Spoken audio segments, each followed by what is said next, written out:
We are in the middle of one of my favorite stories, a story of Easter, of what Jesus did on the cross for us. So you guys check out this video.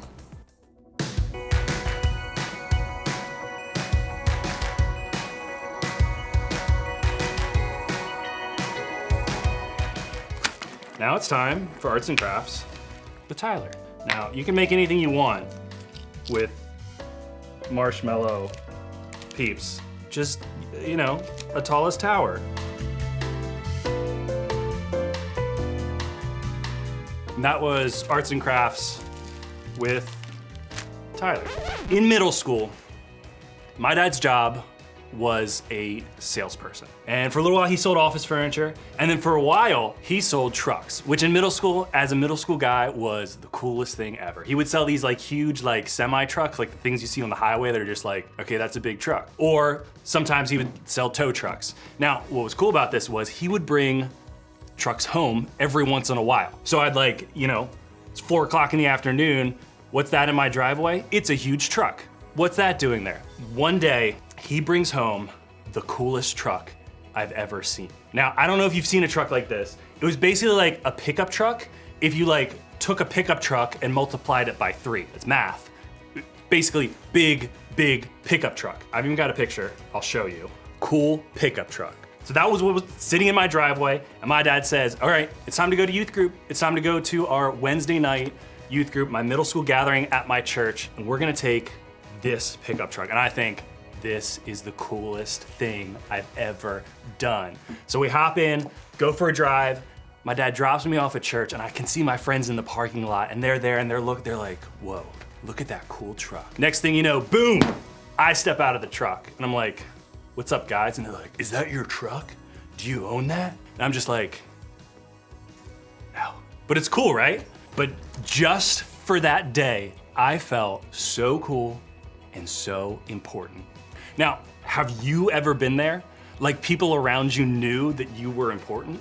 Like you were on top of the world, like you were seen and you were noticed and you were valued by the people around you. Maybe your latest TikTok went viral, or you're the top scorer in your sport. Maybe you're the smartest person in your class, or you just got voted class president. Maybe you recently earned your black belt in martial arts. Now, if you've ever had an experience like that, then you know just how good it feels to be seen as important to somebody else. But if we're all honest, I think we'd also say there are places in our lives where we don't feel so important. And that feeling, it's not so awesome.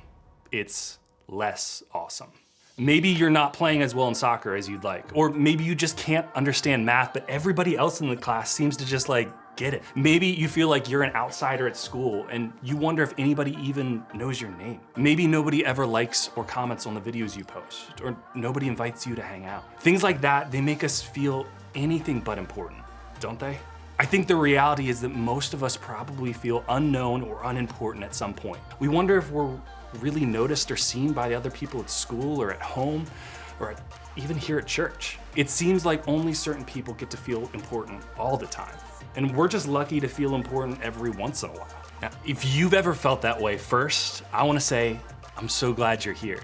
My hope is that when you're here, you're treated with dignity and respect no matter what. My hope is that we would see all people as important and worthy of love. And second, I wanna tell you a story about somebody else who probably felt just like we do sometimes. Somebody who didn't think they were all that important. And what's cool is that as we look at this story, we'll see that Easter actually shows all of us one really big truth. We're important to the one who is most important. Today, we're actually gonna talk about the most important event in the Christian faith. And to start, we're gonna see what this incredible woman named Mary had to do with it. Now, when you hear the name Mary from the Bible, you may think immediately about Mary, the mother of Jesus. Or maybe you've heard the story of a guy named Lazarus and his sisters, Mary and Martha. Now, you might think that we're talking about one of those Marys today.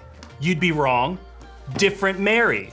While both of those are pretty important women in the Bible, they're not the Mary we're talking about today. This Mary may not have been the most well-known Mary, but what we're about to learn about her life is powerful. This Mary was from a small fishing village called Magdala. So she was known as Mary Magdalene. Now, Here's the thing, it's actually a pretty big deal that we can talk about any of these Marys today. Because at the time they lived, women didn't have a lot of rights or freedoms or opportunities like the men did in their culture. That's actually one reason there are a lot more men talked about in the Bible than women. And that's also what made Jesus so interesting. In a culture that gave women less rights, less leadership, and less opportunities, Jesus went out of his way to value women and give them opportunities. In fact, we know that during his life and ministry, he was close to Mary Magdalene. He knew her by name. He saw her as important. We know this because some of Jesus' closest followers, Matthew, Mark, Luke, and John, recorded it for us in the Bible. And because Jesus was close to Mary Magdalene, she's included in the story we read every year at Easter. She's a part of the event that shaped our Christian faith. So, let's take a look. Mary was standing outside the tomb crying, and as she wept, she stooped and looked in. She saw two white-robed angels, one sitting at the head and the other at the foot of the place where the body of Jesus had been lying. "Dear woman, why are you crying?" the angels asked her. "Because they have taken away my Lord," she replied, "and I don't know where they have put him." So, to catch us up, Jesus had just been killed. He was crucified on a cross, which was a horrible and public death that friends like Mary Magdalene witnessed. Then he was buried in a tomb. And because she cared so much about him, Mary went to visit Jesus' grave. But what did she find? That it was empty. Empty, empty, empty. Did somebody move his body? Thinking that that happened, Mary began to weep even more. Then we learned that Mary was visited by two angels who wanted to know why she was so sad. And you're telling me, wait, angels? That's amazing. But right after that, something amazing happened that took Mary totally by surprise. Something that changed things not just for Mary, but for all of us who believe in Jesus, even still today. Take a look. She turned to leave and saw someone standing there. It was Jesus, but she didn't recognize him. "Dear woman, why are you crying?" Jesus asked her. "Who are you looking for?" She thought he was the gardener. "Sir," she said, "if you have taken him away, tell me where you have put him, and I will go and get him." "Mary," Jesus said. She turned to him and cried out, "Rabboni," which is Hebrew for teacher. So there Mary was, weeping over the death of her friend and teacher. And then just like that, another person appeared. Now, of course, thinking Jesus was dead, she didn't recognize that it was him. After all, she saw him die. But then Jesus used Mary's name. He wanted her to know that it was him, that he knew her, that he saw her. And when he spoke her name, she recognized him immediately. And of course, she was in shock. See, Jesus had just risen from the dead. That's what we celebrate at Easter as the resurrection. Now, resurrection, what that means is to resurrect something means to bring something back to life. So at Easter, we remember that Jesus died on a cross and was buried in a tomb. And then we celebrate the fact that he walked out of the tomb 3 days later. In other words, he came back to life, which is what we call the resurrection. See, Jesus' resurrection is so important.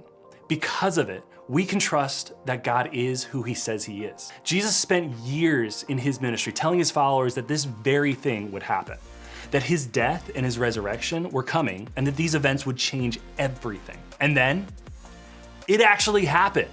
It was all true. And because of that, we can believe all the things Jesus promised to us are true too. We can walk confidently knowing that we can be close to God. Jesus made that possible for us for eternity through the resurrection. That's what makes Easter so important. And one of the reasons we know this important thing happened is because Mary was there to see him. She witnessed it with her own eyes, and she followed through on an important task. Take a look. "Don't cling to me," Jesus said, "for I haven't yet ascended to the Father. But go, find my brothers and tell them, I am ascending to my Father and your Father, to my God and your God." Mary Magdalene found the disciples and told them, "I have seen the Lord." Then she gave them his message. Mary was the first person to witness the resurrection. She was the person he asked to share the good news with his closest followers. And I love how this passage ends. She gave them his message. I mean, talk about an important job. Because Mary believed, she knew what Jesus' resurrection meant. She said yes to sharing that message with the rest of his followers. She is one of the reasons we have record of those moments still today.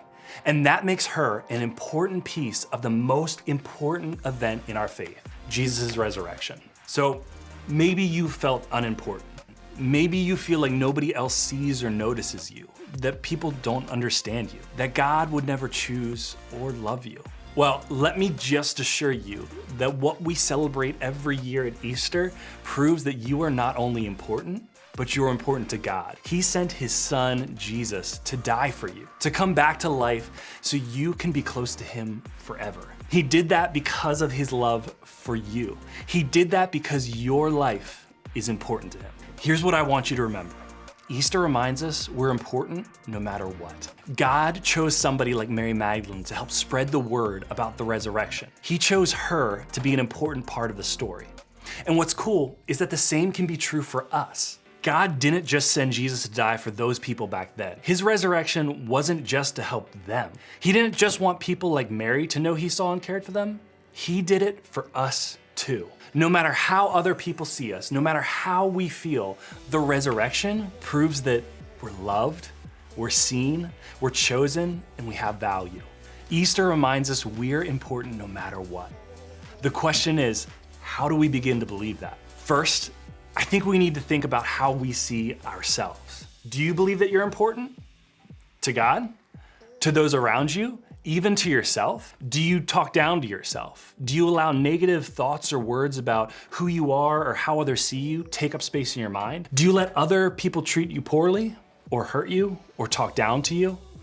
Do you think you deserve to be treated badly because you think you're not important? Do you think God even cares about you at all? Take a moment to get honest with yourself. Think about the way you feel about yourself. Ask God to remind you this Easter that his love is for you. To him, you are seen, known, and valued. So much so that his son Jesus died and rose again just so he could be with you. And that makes you important. Next, think about how you treat others. One of the most important things we can do this Easter is show Jesus' love to others. And we can start by treating others with the same value that Jesus did. We can show people, no matter who they are, that they're important to us by listening to them, inviting them to be a part of our group, standing up for them when they're being mistreated, learning about people of different races, ethnicities, or religions, or simply saying hello in the hallway. Doing that not only shows that we care, but it gives them a glimpse of God's love working through us. It shows them they're important. Remember, Easter reminds us we're important no matter what. And one of the best places to practice this is in your group. There you have a leader who values you, somebody who believes you are so very important. And they want to help you not only begin to believe this about yourself, but to show it to other people as well. Happy Easter.